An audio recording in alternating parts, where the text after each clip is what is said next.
मेरा नाम विकास छाजेड़ है। मैं pulse consultancy services private limited से हूँ। तो आज के वीडियो में हम शुरू करते हैं कि क्या क्या ऑप्शंस MBBS के लिए अवेलेबल है और क्या कंट्रीज़ और क्या यूनिवर्सिटीज़ हैं जिन पे आप कंपैरिजन कर सकते हैं। तो सबसे पहले जो प्रेफरेंस होनी चाहिए या जो आपकी प्रायोरिटी होनी चाहिए वो टाइम बहुत इम्पोर्टेंट है।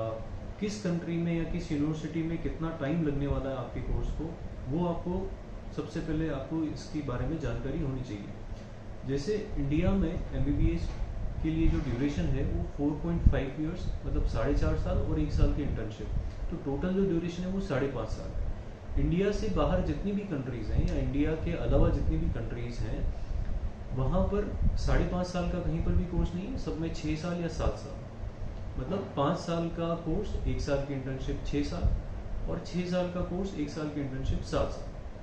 तो ये दो टाइम बेसिस पे हमने कंट्री को डिवाइड किया है। अब 5 ईयर्स में कौन कौन सी कंट्रीज आती हैं, तो China, Kazakhstan, Philippines, Bangladesh, Nepal, Tajikistan, Uzbekistan, ये कंट्रीज़ हैं जो 5 ईयर्स का कोर्स करवाती हैं और 1 साल की इंटर्नशिप, मतलब टोटल जो आपका MBBS का कोर्स होता है वो 6 साल में हो जाता है।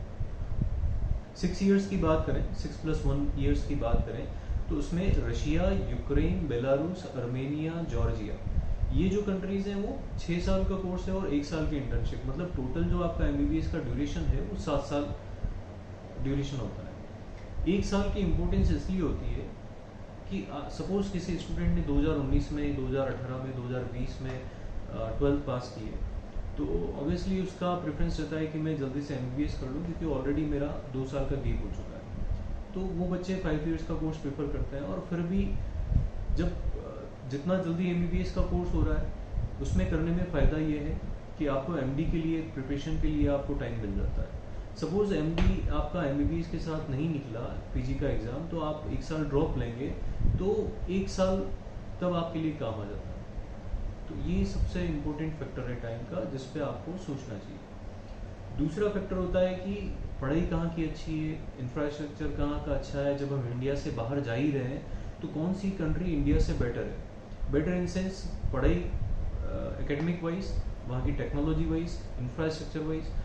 तो इस ढंग से आपको कंट्रीज़ को कंपेयर करना होगा। जैसे ताजिकिस्तान, उज्बेकिस्तान ऑब्वियसली इंडिया से बेटर नहीं हो सकते, तो ऐसी कंट्रीज जो आपको ठीक लगती है, मतलब हो सकता है कि आपकी प्रेफरेंस ताजिकिस्तान हो सकता है उज्बेकिस्तान हो सकता है किर्गिस्तान हो सकता है कि बांग्लादेश आपकी प्रेफरेंस हो, क्योंकि आपका ब्रदर अगर वहाँ गया है, आपका कोई फ्रेंड वहाँ पर है, तो ऑब्वियसली मतलब आपकी फर्स्ट प्रेफरेंस वो होगी, क्योंकि पेरेंट्स भी सोचते हैं कि कोई मिलने वाला अगर वहाँ है तो एक सपोर्ट रहता है, और बिल्कुल ठीक है, आपकी प्रेफरेंस वही होनी चाहिए। लेकिन जब ऐसा कुछ नहीं है और आप जब एक्सप्लोर कर ही रहे हैं सारी कंट्रीज, तो ये कुछ पैरामीटर्स हैं। सबसे पहले टाइम, फिर ग्लोबल एक्सपोजर कैसा आपको मिलने वाला है, फूड की कैसी क्या प्रॉब्लम्स आने वाली है या नहीं आने वाली है, एकेडमिक रिकॉर्ड कैसा है, MC का रिजल्ट कैसा रहा है, फैकल्टीज़ किस ढंग से पढ़ाती हैं। तो ये कुछ पैरामीटर्स होते हैं जिन पे आपको देखना चाहिए। वीज़ा रूल्स कैसे हैं, कंट्री से रिलेशंस कैसे हैं, तो ऐसे कुछ पैरामीटर्स हैं जिनको आप धीरे धीरे शॉर्टलिस्ट करके कंट्री को सेलेक्ट कर सकते हैं। तो जैसे हम चाइना की बात करें तो 5 ईयर्स का कोर्स है, 1 साल की इंटर्नशिप है जो इंडिया में वैलिड है, मतलब आप चाइना से इंटर्नशिप करते हैं तो इंडिया में वैलिड है, इंडिया में इंटर्नशिप करने की ज़रूरत नहीं है। तो ये सबसे पहले एक ही कंट्री थी जो इंडिया में इंटर्नशिप वैलिड थी, वो चाइना थी। तो सपोज़ किसी स्टूडेंट ने 5 साल का कोर्स चाइना से किया, 5 ईयर के बाद उसने प्रोविजनल सर्टिफिकेट लिया और वो इंडिया में आके MCE का एग्ज़ाम देता है। अगर MCE का एग्ज़ाम क्लियर होता है तो वो चाइना से अपनी इंटर्नशिप कंटिन्यू करता है और इंडिया में आके सीधा प्रैक्टिस कर सकता है। तो वैलिडेशन का यही मतलब है, उसको फिर से आके इंडिया में इंटर्नशिप करने की ज़रूरत नहीं है। इसी तरह से फिलीपींस, बांग्लादेश, नेपाल, इन कंट्रीज़ की इंटर्नशिप भी इंडिया में वैलिड है। और दूसरी जब बात करें जैसे कजाकिस्तान, किर्गिस्तान, उज्बेकिस्तान, ताजिकिस्तान, तो इन कंट्रीज़ में इंटर्नशिप नहीं है। इनमें 5 ईयर्स का कोर्स है, इंडिया के आपको MCE का एग्ज़ाम देना है, एग्ज़ाम पास करना है और आपको इंटर्नशिप करनी है 1 साल की। तो ये 6 ईयर्स का कोर्स है। तो ये कंट्रीज़ हो गई 5+1 मतलब टोटल 6 ईयर्स की ड्यूरेशन की। अब हम 6+1 मतलब टोटल 7 ईयर्स की ड्यूरेशन की बात करें तो उसमें Russia, Ukraine, Georgia, Belarus, Armenia, ये कुछ कंट्रीज़ हैं जो 6 साल का कोर्स वहाँ होता है, वहाँ इंटर्नशिप नहीं होती है, तो 1 साल की इंटर्नशिप इंडिया में आके करनी होती है और उसके लिए भी सेम प्रोसेस है। 6 साल का कोर्स वहाँ से किया, MCE का एग्ज़ाम दिया और फिर आपने इंटर्नशिप स्टार्ट कर दी। तो टोटल 7 ईयर का ड्यूरेशन आपका हो गया। इनके अलावा हम कंट्रीज़ की जब बात करते हैं, जैसे बहुत से पेरेंट्स की और स्टूडेंट्स की क्वेरीज रहती हैं कि सर हमें यूएसए से एमबीबीएस करना है, यूके से एमबीबीएस करना है, Italy, Australia, Germany, Canada, Singapore, Malaysia, New Zealand, ये कुछ कंट्रीज़ हैं जहाँ की हमारे पास क्वेरीज आती हैं। तो इन कंट्रीज़ के लिए मैं आपको बता देना चाहता हूँ कि इन कंट्रीज़ में एमबीबीएस करने के लिए आपका प्लान होना चाहिए 10th से। जैसे हम नीट का जब प्लान करते हैं कि 10th से प्लान करते हैं कि हमें नीट क्रैक करना है 12th के बाद, तो उसी ढंग से इन कंट्रीज़ के लिए भी आपको 10th से सोचना होता है। इसके लिए अलग से एक वीडियो है जो आपको डिस्क्रिप्शन में लिंक है, और इन कंट्रीज से एमबीबीएस कैसे कर सकते हैं उसके लिए, तो वो आप बिल्कुल देख सकते हैं।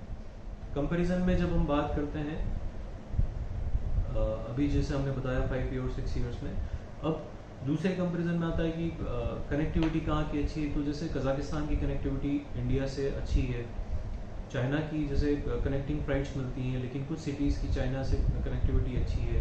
तो इसी तरह से आपको कनेक्टिविटी भी देखनी चाहिए कि कौन सी कंट्री इंडिया से कनेक्टिविटी स्मूथ है। कनेक्टिविटी के साथ आपको देखना है कि किस कंट्री की कनेक्टिविटी इंडिया से अच्छी है, किस कंट्री में एक्सपोजर अच्छा मिलता है, कौन सी कंट्री इंडिया से बेटर है इंफ्रास्ट्रक्चर वाइज, और कौन सी कंट्री की वर्ल्ड रैंकिंग बहुत अच्छी है। जैसे चाइना की कुछ यूनिवर्सिटीज़ हैं वहाँ पर कि जो एम से भी हायर रैंक है। आप यूएस रैंकिंग पे देखेंगे, आप 2-3 रेटिंग एजेंसीज पर जब आप वेबसाइट पर देखेंगे, तो चाइना की ऐसी यूनिवर्सिटीज़ हैं जो एम से भी हायर रैंक पे स्टैंड करती है, इंफ्रास्ट्रक्चर वाइज, टेक्नोलॉजी वाइज बहुत वो आगे हैं।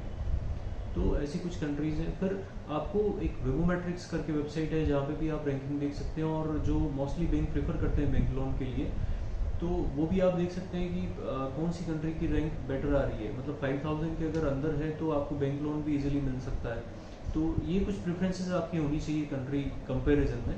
तो जैसे आपने 10 से 12 कंट्रीज़ को कंपेयर किया, आपने अपनी प्रेफरेंसेस को लिया और अपनी प्रायोरिटीज़ ली कि आपकी और आपके पेरेंट्स की क्या प्रेफरेंसेस हैं, क्या प्रायोरिटीज़ हैं। वैसे आपने शॉर्टलिस्ट किया, 2-3 कंट्रीज शॉर्टलिस्ट हुई, फिर आपने उस पर यूनिवर्सिटी वाइज डिस्कस किया। तो इस तरह से आप किसी कंट्री को शॉर्टलिस्ट करके यूनिवर्सिटी पे कंपैरिजन कर सकते हैं। तो यूनिवर्सिटी कंपैरिजन का भी हम अलग से हमारा वीडियो है, तो बहुत जल्दी वो अपलोड होगा इस पर। तो इस तरह से आप उसको शॉर्टलिस्ट कीजिए कंट्रीज़ को और यूनिवर्सिटीज़ को।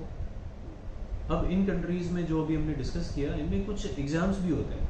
जैसे फिलीपींस में एनमेट का एग्ज़ाम होता है। फिलीपींस का पैटर्न ऐसा होता है कि बीएस कोर्स, फिर एनमेट का एग्ज़ाम और फिर एमडी कोर्स। फिलीपींस कंट्री के जो एग्ज़ाम पैटर्न है उसका एक अलग से वीडियो है हमारा जो डिस्क्रिप्शन में दिया हुआ है। तो आपको पता होना चाहिए कि फिलीपींस में एनमेट का एग्ज़ाम होता है। इसी तरह से यूक्रेन में क्रॉक का एग्ज़ाम होता है, 3rd ईयर के बाद क्रॉक 1 होता है, 6th ईयर के बाद क्रॉक 2 होता है। तो इस तरह से एग्ज़ाम्स होते हैं जिनको आपको करना होता है। तो उनका क्या पैटर्न है वो आपको पता होना चाहिए कि उनका क्या सिलेबस है। तो ये कुछ प्रायोरिटीज़ होनी चाहिए। और फिर भी आपको अगर कहीं कन्फ्यूज़न है, आपको अगर किसी कंट्री के बारे में कन्फ्यूज़न है, यूनिवर्सिटी के बारे में कन्फ्यूज़न है, तो मेरा पर्सनल नंबर दिया हुआ है जिस पे आप मुझे कांटेक्ट कर सकते हैं, व्हाट्सएप कर सकते हैं, या हमारी वेबसाइट विजिट कर सकते हैं जिस पे सारी कंट्रीज़ की डिटेल्स दी हुई हैं, फी स्ट्रक्चर्स दिया हुआ है। और कहीं पर भी कन्फ्यूज़न है तो आप सीधा मुझसे कॉन्टेक्ट कर सकते हैं। Thank you.